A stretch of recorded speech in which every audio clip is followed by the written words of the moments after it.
오늘 부활절 감사 예배로 특별 말씀을 보겠습니다. 마태복음 27장 62절부터 28장 20절까지 말씀인데, 여태까지 제가 부활절 설교를 쭉 하면서 부활의 증인들, 예수 제자, 또 마리아 일행들을 중점적으로 쭉 보았습니다. 근데 오늘은 똑같은 메뉴로 계속 말씀을 하다 보니까 저도 좀 하고, 그래서 하나님 앞에 하나님 어떤 말씀을 해야 조금 더 신선하고 또 새로운 감동이 있겠습니까? 라고 이제 묵상하면서 기도할 때 어떤 질문이 나타나냐면, 이 마태복음은 마태 사도가 성령의 감동을 받고 기록한 것인데, 하나님이 마태야 너 받아 적어, 이게 아니라 마태의 체험을 통해서 기록된 내용입니다. 그렇다면 이 마태복음, 특별히 이 27장 후반부와 28장에 나와 있는 것을 보면 마태가 알 수 없는 내용들이 있어요. 그것이 뭐죠? 경비병들에게 뇌물을 주고 거짓말을 하라고 하는 것. 그 다음에 대제사장들과 장로들이 자기네들끼리 막 협의해가지고 빌라도에게 가서 어떤 그 암괴를 하는 것. 그거는 마태가 알 수가 없잖아요. 그죠? 그거는 분명히 그 자리에 있었던 사람이 전했기 때문에 알려진 거죠. 그냥 마태가 뭐 요즘 유행하는 걸로 누가 뭐라고 하더라 라는 개념으로 만약에 적었다면 이렇게 안 적었을 겁니다. 누가 이렇게 말하더라 이렇게 적었겠죠. 그런데 지금 이 마태복음서 여기 보면은 그런 게 없어요. 아예 사실로 딱 기록됩니다. 왜 그렇죠? 그 자리에 있었던 사람이 말했기 때문에 그런 거죠. 그래서 오늘은 그 자리에 있었던 사람, 그 자리에 있던 사람의 입을 통해서 나온 증거를 가지고 예수가 부활되셨다는 것을 증거하기를 원합니다. 좀 신선하죠? 물론 다른 사람들이 이미 다 생각해 봤을 수도 있겠지만은, 그래서 여기 설교약 1번 보십시오. 이 바리새인들과 대제사장들이 62절에 제자들도 제대로 믿지 않았던 3일 만에 부활하신다는 것을 늘 마음속에 간직하고 있었던 거예요. 참으로 희한합니다. 제자들은 덜 믿었는데, 근데 예수를 십자가에 못 박히게 한 바로 그 장본인들은 그날을 주목합니다. 왜 그러냐면은 이 사탄의 영을 받은 사람들은 더 민감해요. 귀신이 예수를 알아보잖아요. 제자들은 예수를 잘 몰라도 귀신은 알아봅니다. 그래서 사탄의 영을 받은 이자들이 사탄의 영을 받은 빌라도에게 가죠. 그리고 협의를 합니다. 63절에 사흘 후에 다시 살아나리라 하는 그 말씀을 우리가 지금 기억하고 있다. 제자들도 기억하지 못하고 있는 것을 이들은 기억하고 있습니다. 왜? 사탄의 영을 받았기 때문에. 그래서 64절에 무덤에다 장사 지낸 건 좋은데 그 아리마대 사람 요셉이 자기 무덤 한 번도 쓰지 않은 그 무덤에 장사한 것까지는 좋은데 누구도 열지 못하게 딱 인봉을 딱 해놓고, 그리고 경비병을 세웁시다. 경비병은 보통 누구를 위해서 세우는 거죠? 살아있는 사람을 위해서 세우는 거죠. 죽은 시체를 가지고 무슨 경비병을 세웁니까? 그죠? 왜냐하면 사탄의 영을 받은 이런 종류의 사람들은 알아요. 주님이 부활할 것을. 그래서 이 거짓을 계속 획책합니다. 이러한 노력은, 사탄의 역사는 창세기 3장에서도 계속 역사합니다. 사탄의 역사는 그냥 어느 한 순간에 있는 것이 아니라 이 창조 역사 이후에 계속해서 끊임없이 계속 옵니다.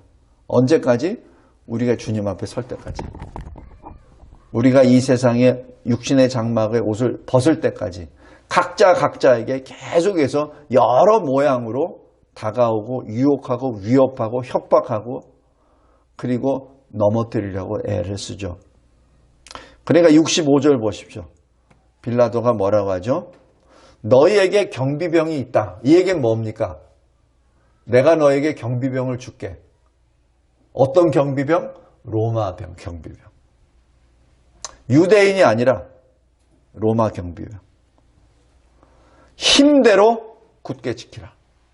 지금 사탄의 영을 받은 빌라도가 마찬가지 유대인 가운데 사탄의 영을 받은 제사장, 대제사장들과 바리새인들과 같이 합의하여 군사를 파병합니다. 여기서 중요한 건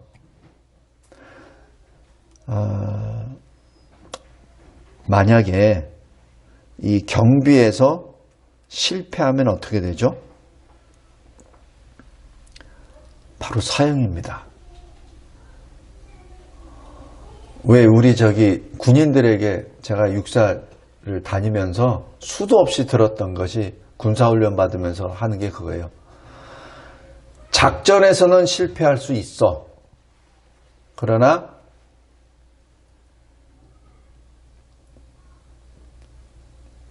경비에서 실패하는 지휘관은 존재할 수 없다. 그래서 작전에 실패한 지휘관들은 다시 채용이 됩니다. 다시 기회를 줘요. 그러나 경비에서 실패한 지휘관은 그대로 파면입니다. 특별히 이 전쟁 상황에서는 사형입니다. 총살입니다. 우리 사도행전 12장 한번 보세요.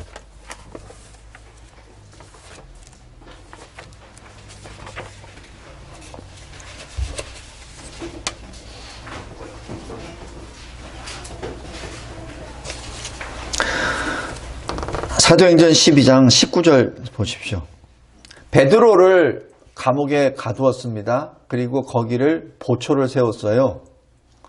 근데 초자연적으로 주의 사자가 나타나서 문을 다 열어버려요. 그러니까 베드로의 감옥은 이 감옥문이 3개를 들어가야 되는 겁니다. 3개를 다 열어버리십니다. 그리고 경비병들이 아무런 저항도 못하게 해버립니다. 그리고 베드로가 추록을 하게 되죠. 탈옥입니다. 나중에 아침에 보니까 베드로가 사라졌어요. 어떻게 된 거죠? 경비에 실패한 거죠. 경계에 실패한 거죠. 그래서 19절 보십시오. 파수꾼들을 신문하고 죽이라 명하니라. 여기서 경계에 실패한, 경비에 실패한 자는 바로 사형입니다. 그래서 여기 다시 마태복음 28장으로 들어가면 27장 66절에 경비병과 함께 가서 돌을 임봉하고 무덤을 굳게 지키니라 하는 얘기는 지금 딱 하루거든요. 딱 하룻밤. 경비병이 결코 졸 수도 없고 잘 수도 없는 시간입니다. 결코 잘 수 없습니다. 지금 여기 헤롯 총독이 지금 칼을 들고 서 있는데 어떻게 감히 좁니까? 그것도 유대인이 아니라 로마 군인인데 당대 로마 제국이잖아요. 전 세계를 좌지우지하는 로마 제국의 병사인데 그것도 총독이 직접 세운 사람인데 졸거나 잘 수가 없습니다. 그건 제가 군인이었기 때문에 그거는 제가 체감합니다. 66절에 결코 잘 수 없습니다. 그런데 28장에 놀라운 일이 벌어집니다. 2절 보십시오. 갑자기 안식일 첫날, 이 부활절과 바로 그날 첫날 큰 지진이 납니다. 이 지진이 난다는 것을 어떻게 알죠? 이 지진은 그거는 다 알아요. 그 지역에 있는 사람은. 역사적인 사실입니다. 꾸며낸 것이 아니라 그 다음에 주의 천사가 하늘로부터 내려왔습니다. 이걸 누가 봤겠습니까? 막달라 마리아와 다른 마리아가 봤습니까? 아니에요. 다른 복음서에도 보면은 이 여자들이 왔을 때는 이미 돌이 굴러져 있었고, 그리고 거기에 빈 무덤이 되었기 때문에, 그래서 슬피 울고 있을 때 주의 사자가 얘기하는 게 나옵니다. 그래서 주의 천사가 내려왔다는 걸 누가 알죠? 누가 보았죠? 위에서부터 내려왔다는 것을, 하늘로부터 내려왔다는 걸 누가 봤죠? 경비병들입니다. 볼 사람이 없어요. 여자들도 못 봅니다. 이미 여자들이 왔을 때는 주의 천사가 하늘로부터 내려와서 돌을 굴려냈을 후에예요. 그렇기 때문에 주의 천사가 내려왔다는 것을, 그것을 여기서 기록한다는 얘기는 본 사람이 있다는 얘기죠. 누가 봤겠습니까? 아주 상식적으로 로마 병사입니다. 그죠? 그리고 돌을 굴려냈습니다. 이 돌은 여기 이 당시에 이 무덤을 파서 그 안에 시신을 놓고 이제 돌을, 이 돌문이에요. 돌문을 굴리는데, 거기 이스라엘에서 이 사역하시는 그 선교사님하고 이렇게 연락을 해서 알아보니까 돌을 굴리는데 돌이 이 문을 닫을 때 쉽도록 경사가 이렇게 약간 진답니다. 이렇게 해서 딱 닫고, 그 다음에 이 문을 열 때는 경사가 이렇게 졌기 때문에 이 밑에서 위로 올려야 된대요. 근데 한두 사람에서는 안 된대요. 왜? 그 시체가 있는 데를 자꾸 누가 아무나 쉽게 열면 안 되잖아요. 그죠? 그렇기 때문에 이 돌이 커서도 못 열리지만은 이 비탈진 약간 비스듬하게 되어 있기 때문에 그 밑에서 위로 올리는 그 자체가 굉장히 힘들다고 합니다.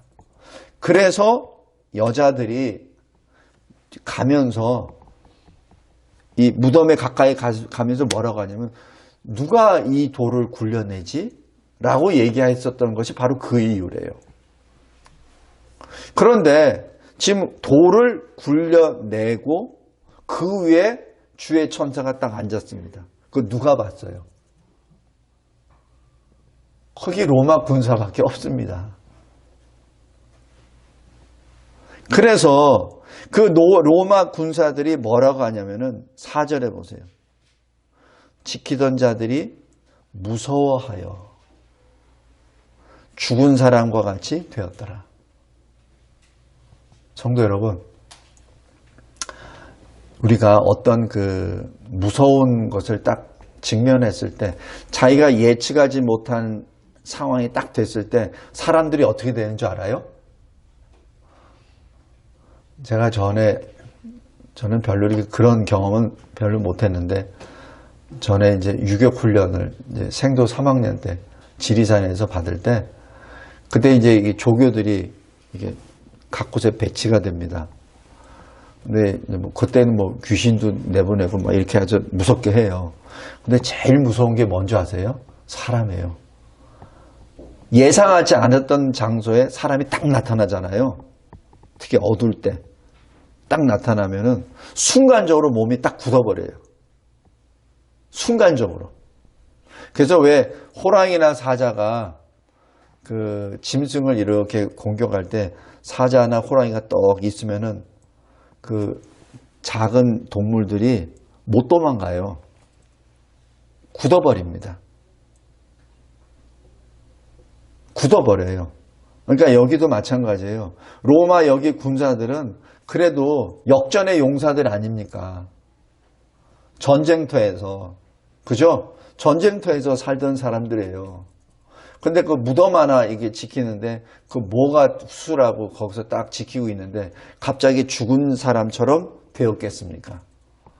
자기가 감당할 수 없는, 자기가 경험하지 못한, 들어보지도 못한, 보지도 못했던 현상이 나타났기 때문에 이렇게 된 겁니다.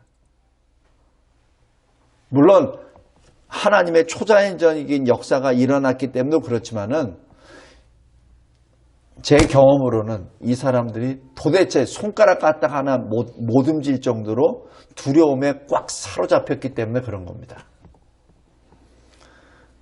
그것이 바로 3절입니다. 번개 같고 그 옷이 눈과 같이 희다. 자기가 보지도 못했고 경험하지도 못한 바로 주의 천사를 보았습니다.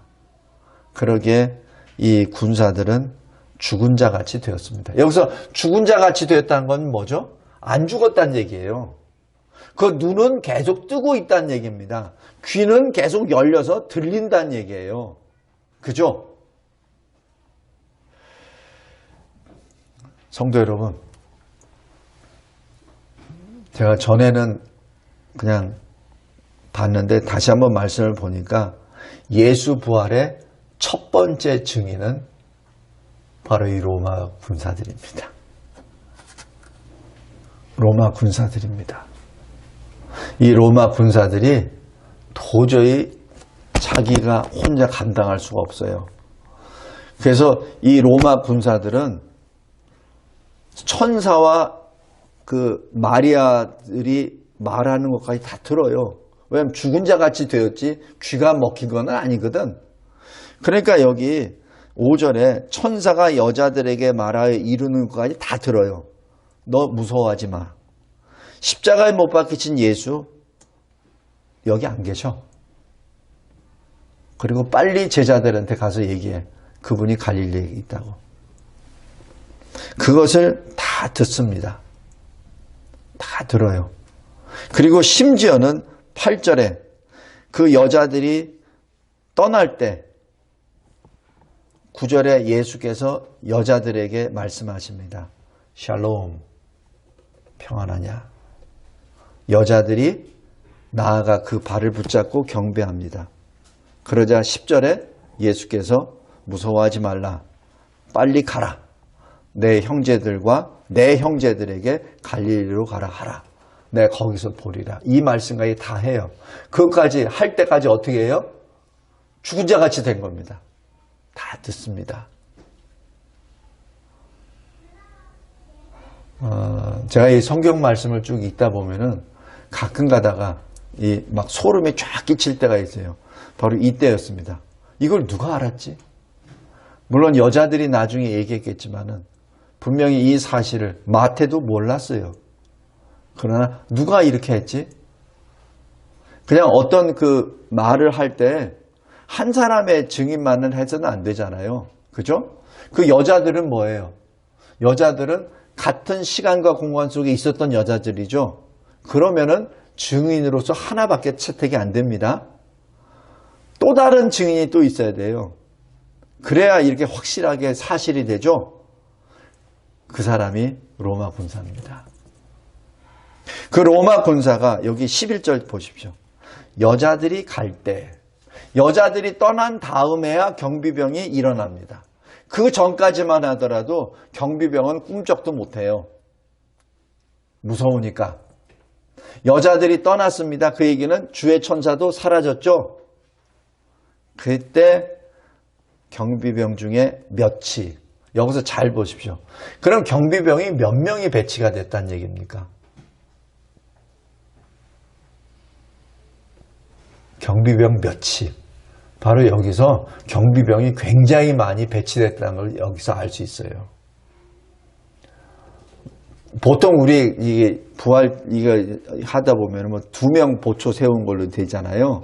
근데 이 11절 말씀을 보면 2명이 아니에요. 경비병 중에 몇 명이. 여기서 보통 몇 명이라고 할 때는 최소 서너 명. 그죠? 그렇다면은 그 경비병의 수는 요새로 말하면 최소한 1개 분대 정도 될 겁니다. 아니면은 1개 소대 정도. 근데 보통 우리가 영화를 하거나 만화책을 보거나 이러면 그렇지 않죠. 그냥 한 두어 명만 배치하잖아요. 근데 그게 아니란 얘기입니다. 여기서 11절 잘 보세요. 경비병 중 몇이, 그 중에 몇 명이 성으로 들어갑니다. 나머지는 자기 부대로 돌아갔겠죠. 어떻게? 이제는 사형당했구나. 내가 실패했으니까 이제는 죽겠구나. 처형당했구나라는 무거운 마음을 가지고 들어갔겠죠. 성에 들어가 어떻게 합니까? 모든 된 일을 대제사장들에게 보고하죠. 그러니까 이 보고한다는 얘기는 누구에게 보고한다는 얘기예요? 지금 대제사장에게 보고한 거예요. 왜 헤로데에게 안 가죠? 헤로데에게 가면 바로 사형입니다. 이 사람들이 알아요. 이 사람들은 유대인이 아니에요. 로마 병사들입니다. 로마 병사들이기 때문에 자기들이 살 길을 찾으려고 그러는 거예요. 죽고 싶지 않잖아요. 그러니까 대제사장에게 갑니다. 그러니까 대제사장들이 장로들과 함께 의논하죠. 이러면서 이렇게 타협합니다. 너희들 가서 이렇게 말해. 우리가 잘 때 제자들이 와서 시체를 훔쳐갔다. 이 말이 안 돼요. 요즘에 왜 우리 거짓말 많이 하는 사람들 이 세상에 많이 있죠? 공공연하게 거짓말 많이 하는 사람들 많이 나타나죠? 그런데 세상에 졸다가 눈 떠니까 없어진 거 보고 어떻게 조는데 제자가 훔쳐갔다는 걸 어떻게 합니까? 그리고 한두 명이에요? 여기 보초 쓴 사람이 한두 명입니까? 한두 명도 아닌 여러 사람이 한꺼번에 다 자요? 그거는 말이 안 됩니다. 그죠? 말이 안 된 거짓말을 주죠. 이것이 사탄의 괴기입니다. 사탄은 참 거짓말 잘해요. 속이기를 참 잘합니다. 아예 앞에다 놓고 자기가 말하고 행한 것을 그 자리에서 눈 하나 깜짝 안 하고 거짓말하는 것이 그 악인들입니다. 우리 요즘 세상에 잘 보잖아요. 그죠? 그 자리에서 아무 양심의 가책도 없고 거짓말합니다. 자, 이때 여기 14절에 또 조건을 답니다. 혹시 총독 빌라도가 너희를 사형을 시키게 하려면은 너 걱정하지 마. 우리가 조치할게. 그러면서 돈을 줍니다. 그래서 15절 보면 군인들이 돈을 받고 가르친 대로 거짓말을 전하죠. 근데 참 재밌는 것이 거짓말이 통한다는 얘기입니다. 이게 왜 통하죠? 그만큼 그 당시에 있었던 백성들도 뭔가 취해 있기 때문에 그렇습니다. 우리가 상식적으로 가만히 생각해 보면 말이 안 돼요. 그런데 그 당시의 사람들이 뭔가에 취해 있어요. 그러니까 구주 예수를 십자가에 달리는데 한 목소리를 냈죠. 그리고 부활하신 주님을 이제는 아예 제자들이 훔쳐갔다고 얘기도 하죠. 거기에 고개를 끄덕끄덕 하죠. 성도 여러분, 오늘 여기 부활절 말씀에 여기까지. 군인들은 돈을 받고 거짓말을 합니다. 그리고 이 거짓말이 15절 마지막 부분에 오늘날까지 유대인 가운데 두루 퍼지니라. 그래서 유대인들 가운데 예수 부활을 안 믿는 사람들이 거의 대부분입니다. 거의 대부분입니다. 그래서 예수를 그냥 훌륭한 사람 정도만 생각하는 사람들이 거의 대부분입니다. 말씀을 맺겠습니다. 이 내용을 누가 전했겠습니까? 마태 사도가 무서워서 예수가 붙잡히던 날에 도망갔던 사람이 뒤에서 조사를 해서 했다고요? 천만의 말씀. 그게 아닙니다. 증인이 나왔다는 얘기죠. 이 증인은 유대인이 아니라 로마인입니다. 로마 군인들입니다. 성도 여러분, 아무리 이 세상의 권세자들이 거짓말로 예수 부활을 부정한다 하더라도 예수는 부활하셨습니다. 예수는 부활하셨습니다. 그래서 저와 여러분이 있는 겁니다. 만약에 그 거짓말이 진정으로 그게 사실이라면 우리는 존재하지 않습니다.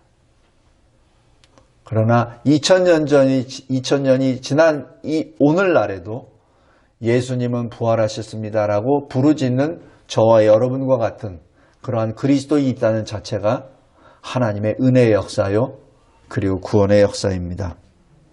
그리고 그 무덤, 그 빈자리에 주님께서는 주의 몸된 교회를 세워주셨습니다. 주님의 몸으로 인하여, 육체로 인하여, 그 육체 죽음으로 인하여 우리에게 생명의 길을 열어주셨습니다. 그 육체로 교회를 다시 세워주셨습니다. 예수의 부활을 통하여 우리를 거듭나게 하사 산 소망이 있게 하시며 썩지 아니하고 더럽지 아니하고 쇠하지 아니하는 천국의 유업을 있도록 하셨습니다. 우리 자신을 의의 무기로 하나님께 드리는, 그래야 하나님의 참된 제자와 군사가 되는 저와 여러분이 되시기를 주님의 이름으로 기도합니다. 하나님 감사하고 감사합니다. 하나님께서 저희들에게 주신 이 위대하신 이 부활의 말씀, 근데 제자들이 아니라 바로 이방 로마 군사들이, 그것도 예수를 죽인 그 장본인들이 그 증거의 첫 번째로 불림을 받고 이렇게 기록하게 한 모든 하나님의 섭리에 찬양과 경배를 드리옵나이다. 예수 부활하셨습니다. 이 새 노래가 우리의 생명이 남아있는 그 순간까지 노래하게 하여 주옵소서. 예수 그리스도의 이름으로 기도드리옵나이다. 아멘.